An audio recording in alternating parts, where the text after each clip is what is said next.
Good afternoon and welcome to Animal Nation. It's just after 3:30pm and you're listening to OCR FM 98.3 Colac District or 88.7 along the coast. Well, what an exciting week it's been. Animal Nation made the Colac Herald with a beautiful photo of my darling pig Sheldon and me. It actually made me a bit teary seeing such a positive article written about the show. I know a lot of people in the community may not support the views of Animal Nation, so to get publicity that just told the facts without agenda was really wonderful. Now to today's show. I had a chat with Pete Crosbie, owner of Willow White Animal Sanctuary and a vegan advocate, a couple of weeks ago about the challenges and gifts of running a sanctuary and why there is an urgent need to address our relationship with other species. So we're going to get straight into that. I'm sure you'll enjoy listening to Pete as much as I enjoy talking to him. The interview's coming up next. Hi Pete and welcome to Animal Nation. Thanks Felicity, lovely to be here. I know how busy you are with the sanctuary, so I really appreciate you taking the time to talk to us today. No worries. I guess my first question is going to be just how did Willow White Animal Sanctuary start? It didn't start as a sanctuary. My wife Jeanette and younger daughter Paris moved to Freshwater Creek 10 years ago just to be in the country and to be near Jeanette's father, who was old and ailing, and he lived near there, and so to help him and be close to him and to make a move to the country, we did that. We didn't start as a sanctuary, we just started as a big backyard in the country, and things just went from them. We weren't vegan then, and so things very quickly changed once we became vegan. Right. Do you remember the first rescue that you had? Yeah. We were driving along, I won't say which road, driving along a road and we'd only been, it was the first winter, we'd only been at Willow White in Freshwater Creek for probably 2 months, and lambs were being born in winter and struggling and dying as so many do. And I looked out the car window and saw two little fluffy white things peeping up over a fluffy white body. It was 100 metres away, so I couldn't really tell. Stopped the car and said, I think there's some lambs over there, but the sheep seems to be lying down. And Paris, my daughter, jumped the fence and headed off to have a look. And sadly, the mother of the lambs had died, and there were twins standing next to her. And so without really thinking, I said to her, let's take the lambs. And I've got a photo actually of her running across it, a bit like a Benny Hill sketch. She was running back and forth across the paddock. She first caught Harley and brought him to the car, and then got Rose and brought them home. And they were the first lambs that we bottle fed and raised and looked after. Rose is still with us today. She's the matriarch of Willow White. Does whatever she wants. Harley only lived a year and a half and became ill and died. But so it was Harley and Rose that. So they started it all. Yeah, they did. And we still weren't vegan. We just saw some little lambs in trouble. When did you become vegan then? Wasn't long after we went. We were vegetarian. We both, Jeanette and I, have been vegetarian for 20 years, 25 years before that. And for concerns for other animals? Thought that being vegetarian would help the animals. I since understand, while the motives are great and noble, it's just as much harm in dairy and the egg industry as any other industry, and more, in fact, if you look into it. We went to an open day at Edgar's Mission, met Pam Ahern, and there was simply information about dairy and eggs, and that day we became vegan. And so many times since, in my experience, people just need information. They think they're doing the right thing and get some information that changes your life. And the three of us became vegan immediately. Yeah, I think that's key, isn't it? Because the industries do everything they can to keep information from the consumer. Exactly. People have this idea that animals are living a good life and they have one bad day. Yeah.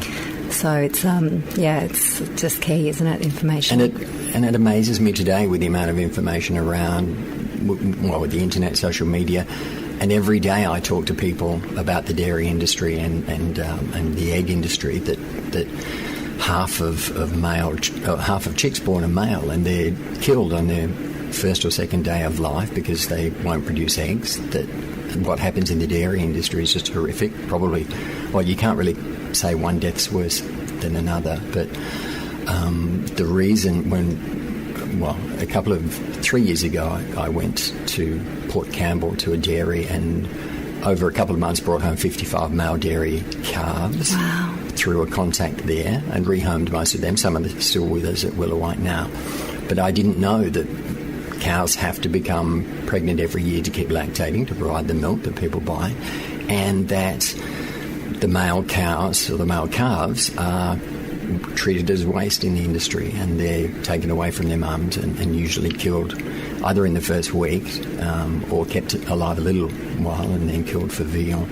And I didn't know those things. And so many people, it's still, to me, it's incredible that people don't know that. No, it's because they have that understanding of every other species, whether it's human beings or dogs. Dogs just aren't permanently lactating, cats, and yet there is this belief within consumers that cows are just milk machines. Yeah. They just produce milk. You feed them grass and they produce milk. That's right. And yet there's a family created. Yeah. And for some reason, I guess it's just in our nature that we're more concerned about babies. And so as animal rights activists and as we're running an animal sanctuary and rescuing animals, so often the victims or I say people, I'd rather use the term non-human people than animals in that case.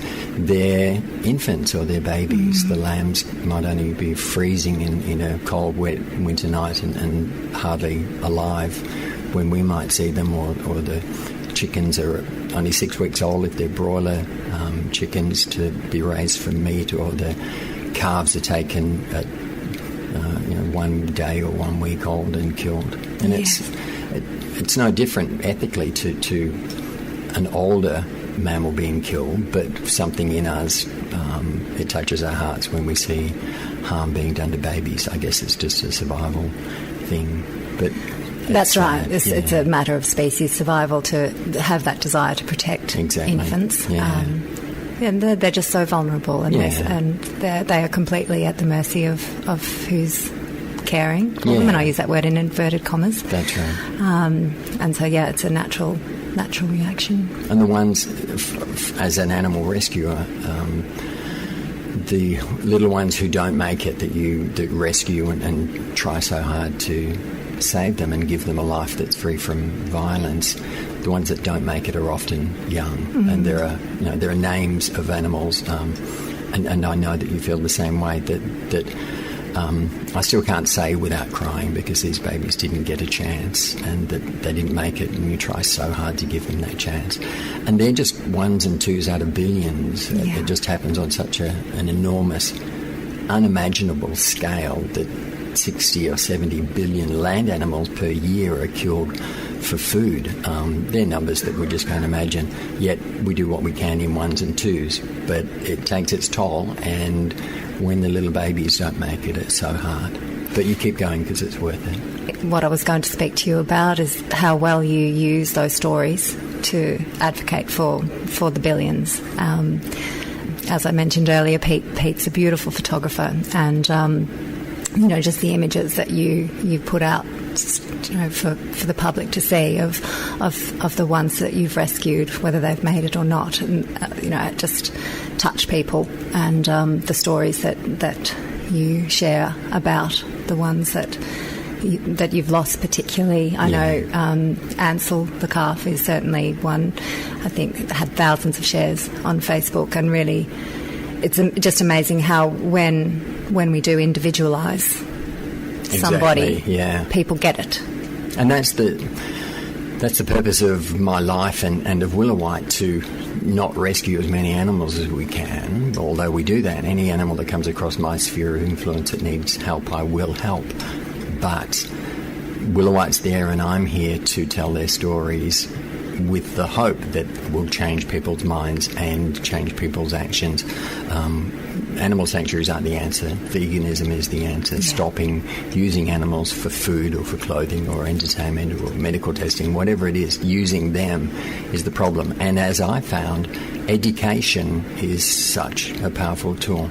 With, as you mentioned, little Ansel's story on Facebook was shared thousands of times.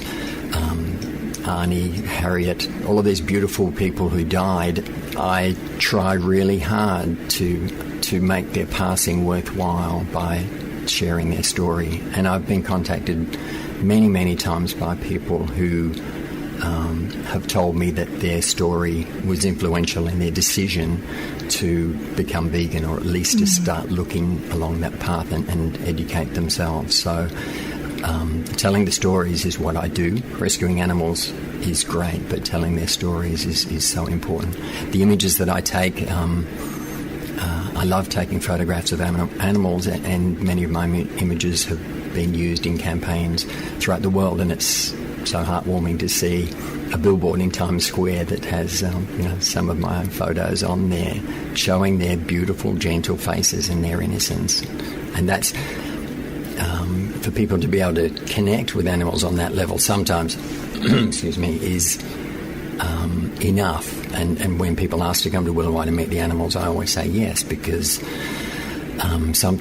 we think of them as objects. We think of a sheep or a chicken as something wrapped up in a supermarket packet in an aisle. But when you can actually see them in their natural environment and see their gentleness, in a fearless environment, yeah, I think that's right. That's so such an important thing, because most of the time when we engage with what we know traditionally as farmed animals, they're afraid of human beings. Exactly. Because of how they've been raised. But once you know individuals who don't have that fear, you see their personality and their character. Exactly, yeah. And when we've had school groups and people coming through that, and whenever people come, the only thing I want them to do is to meet the animals and to understand and see them and learn a little bit about them, because animals are very different. Other mammals are very different to us. Sometimes we judge them based on human qualities, such as their intelligence. And I mean, it's lovely that a pig is as smart as a 3-year-old. That's great. I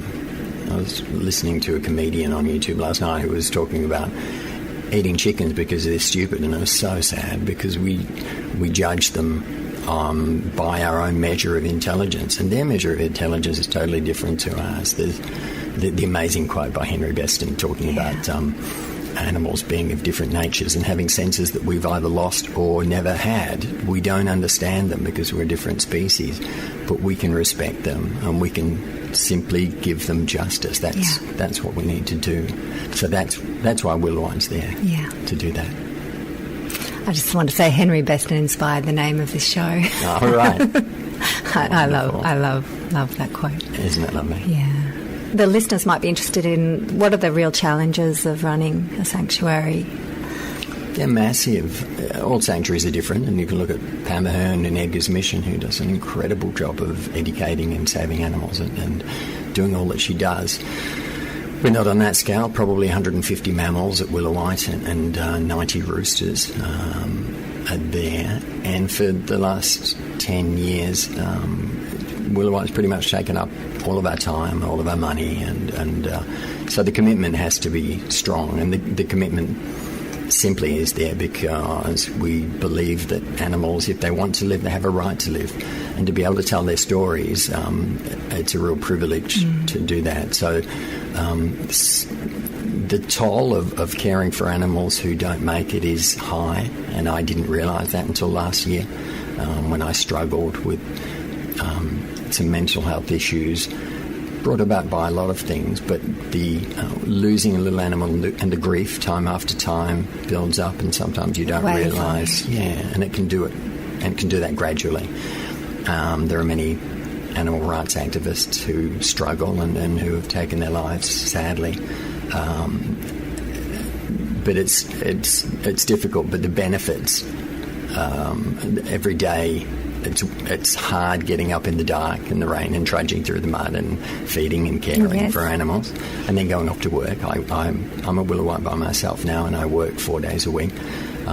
So it's physically demanding, but that's okay. I can manage that. When I think of what the animals go through, the problems that I have or the difficulties that I face are nothing. Well, and that's a really good perspective to have, but it doesn't lessen, the toll it takes on you or on us as individuals. Yeah, and people help.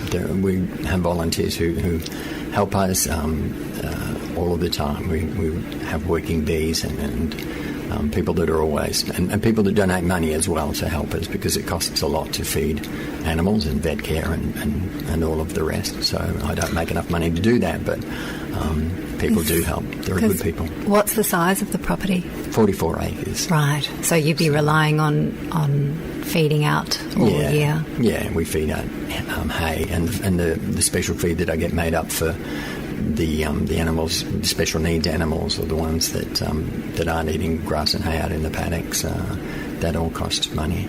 Now, I think all vegan campaigners have moments of feeling overwhelmed and impotent, really. Mm-hmm. What keeps you going, and not just going, but inspired? If someone contacts me and says, I admire what you do and I became vegan because, or in part because of seeing the photos or hearing your words, then that's what inspires me, because I'm an optimist. I'm convinced that the world will become vegan. It's not that the world will become vegan, but it's that we will stop hurting animals one day. And people talk about how long that will take. And that's irrelevant, really, because we just need to do what we can every single day. Yeah. I like to... I have a justice formula that's mathematical, that I like the sound of that. And that says simply that if every vegan in the world, probably 140 million vegans at the moment, if every vegan educates one other person per year to become vegan themselves each year, then in 7 years there will be 90 billion vegans. The entire world will be vegan. And I think that's wonderful. That's the way I look at it when people talk about, well, the world's not going to go vegan overnight. Well, no, but it won't take hundreds and thousands of years. Veganism is a social justice movement that's growing all of the time, and it's not... one day it will become more than a movement. It'll become a storm that people just won't be able to stand against. Yeah. And I like to say that sometimes a little voice in my head says, you're not strong enough to weather the storm. And I whisper back, I am the storm. Yeah. That's the way I look at it. I know. I think you often hear people say, there'll never be a time when no one eats meat or no one, But I think it's about something becoming socially unacceptable. I mean, bad things will always happen. Harm will always be caused, unfortunately, I think, for as long as humans exist. But it's a matter of whether it's socially acceptable. And that's the change that we're looking at. And there'll be a tipping point. Once a movement, a social justice movement, historically has influenced 15% of the population, it gets its own momentum. And because a lot of people are doing it, then we tend to follow along that way, and that will happen. So it could take less than 7 years. We have a privilege, but also an incredibly serious responsibility by virtue of our intelligence and our ability to influence the entire planet and all of the animals in the planet. And we need to accept that, given that we have that power, we need to use it to become human again. And we were talking before, the word human isn't just a species. We use the word human as an adjective to denote compassion and justice and respect for others. And when someone doesn't display those characteristics, we say they're inhuman. So I long for a time when we're just human. We're not vegans, we're just humans. It's human, yes. That's beautiful. Because those qualities of compassion and kindness, and they're the coveted qualities, and they're that's what we admire most. Yeah, in others, and yet we've got to a place where we accept that others, it's something we should be denying. Yeah. in ourselves. And it's part of our DNA. You ask anybody, do you think that it's wrong to unnecessarily hurt an animal? And almost everyone will say yes, of course. And then if you talk to them about, is it really necessary to hurt a sheep or a cow or a pig or a goat or a chicken? And they don't necessarily have the right information. They don't have enough information to understand that it's not necessary. The vegans don't die in 12 months from lack of protein. There are many vegans living healthy lives. Many vegans are healthier than before they were vegan. Some people become vegan for health reasons, and that's okay. I'm a vegan for ethical reasons. I think that it's simply a matter of justice, that if an animal wants to live and I'm not protecting myself or my family from being killed by that animal, then that animal should live. And it's as simple as that. Yes. And once you extend that, if you have a simple philosophy, you can then apply it to everything in your life. So it's not just enough to believe something, you need to act. And we act by eating a plant-based diet, wearing clothes that haven't come from hurting any other animal, using things that aren't tested on animals, not being entertained by animals. So many times people confuse veganism with a diet, and a plant-based diet goes a long way to helping animals, but veganism is much more than that. It's a philosophy and it's a way of living, and everything else flows from that. And we need to hang on to the term veganism for now until we don't need it anymore, and protect it and stand up for it. We do. Yes, because unfortunately it has been corrupted, and it's seen as that, like the plant-based diet is seen as something that you require willpower to stick to, and yet if you are vegan for ethical reasons, it's not even a question. Exactly. Your actions are just what they are, and you don't even think about it. Yeah, and food, we were talking before, food just becomes food.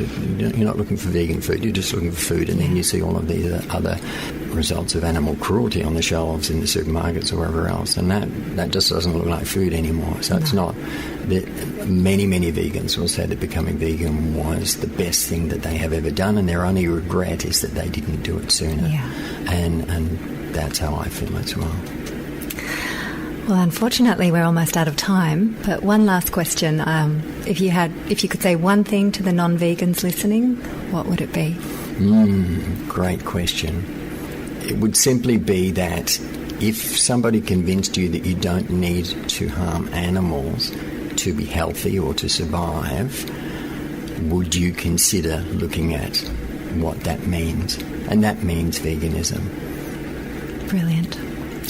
Well, thank you so much, Pete, for coming on the show. Thank you for listening. It's been lovely. I'm sure you've given our listeners a lot to think about. I hope so. If anyone would like to know more about the amazing life-saving work Pete does, or maybe offer support, please have a look at the Willow White Animal Sanctuary Facebook page. The link's on the Animal Nation page. Thanks for listening. Well, goodness, what a beautiful heart Pete has. I hope you enjoyed that interview. Now, coming up later on Animal Nation is For Compassion's Sake, but I think it's time for a song now, and this is just perfect. Sarah McLachlan, In the Arms of an Angel. Sunday night, as I drove back into Colac after a beautiful time at my niece's baby shower, I felt the usual pull to go past the local slaughterhouse, and behind its walls approximately 50,000 sheep are killed each week. It may seem a morbid ritual to many, but for me it is a private act of bearing witness. I pull over and watch the trucks full of frightened animals go in and the refrigerated trucks containing their dismembered bodies come out, and I weep for what happened in between. I whisper to them that I am sorry and that I am trying, and then I leave. Sunday night, I pulled up on the side of the road outside one of the holding pens. I could hear the panicked voices of bleating sheep. I also heard loud, harsh voices of humans and the clanging of hard surfaces. After a few minutes, I began to distinguish the different voices of the flock, and I wondered if those who worked inside ever really heard them. When dealing with such huge numbers of animals destined to be killed, it's easy, and I would say essential, for workers to ignore their individuality. It's part of the process that allows people to carry out violent acts, telling themselves never consider the individual, they are nothing but walking meat. Repeat. I sat in the car and thought of my flock at the sanctuary and how much they loved life. I thought particularly of Millie, how she seeks out cuddles when I come into the paddock and sit on the grass with everyone. The way she leans into me, resting her head on my shoulder, and how she stays like that until I get up. Pure bliss. The thoughts were a happy interlude in the looming oppressive shadows of both my mind and the slaughterhouse. My focus, though, soon returned to the holding pen and the doomed individuals contained in it, all of them. I thought of the workers who are so much more than the harsh voices that echo through the pens. I believe that those who work for these corporations of death are victims also. When speaking to people about veganism, I often talk to them about how they would feel if a child told them they wanted to work in a slaughterhouse when they grew up. Without fail, everyone answered they would be horrified, some going so far as to say the child required counselling. And of course this is the response any of us would expect. Everyone knows these places are bad places, and yet here we are expecting the most vulnerable members of our society to endure them. Migrants, refugees, those with limited education and even criminal records. We expect these people with few opportunities, these people who are just trying to survive, to shut down or at the very least switch on and off their empathy, their kindness, their love, so they can carry out the violence we turn away from. I know this is wrong, and I'm sure you do too. The enormity of both the physical size and daily production is at times overwhelming. This is just one slaughterhouse in one town. The weight of it sits heavily on my shoulders, and I must be honest and say there are moments I think, why bother? But then I think of all the millies to come and all the children who deserve so much more than a life of violence. And I see the truth. My determination dwarfs every slaughterhouse on this earth. As I drove home that night, I felt sorrow in my heart. But for the sake of compassion, I knew there was steel in my conviction. Well, that brings us to the end of today's Animal Nation. I want to say thanks again to Pete Crosbie for taking the time to talk with me. Please go to the Animal Nation Facebook page for more details about Willowa Animal Sanctuary and Pete's inspiring work. If anything on today's show has raised issues for you, you can call Lifeline on 131114 or contact Beyond Blue at www.beyondblue.org.au. You can also find those details on the Facebook page. Next week, I will be speaking to a man who has dedicated decades of his life to the protection of Australian waterbirds, the one and only Laurie Levy. We'll be discussing the 2017 campaign to ban duck shooting, the fallout of the season, and of course what's next in the seemingly endless battle to end the violence perpetrated against Australian ducks. Join me next week for that important conversation. Until then, be kind and remember the words of Henry Beston. They are not underlings, they are other nations.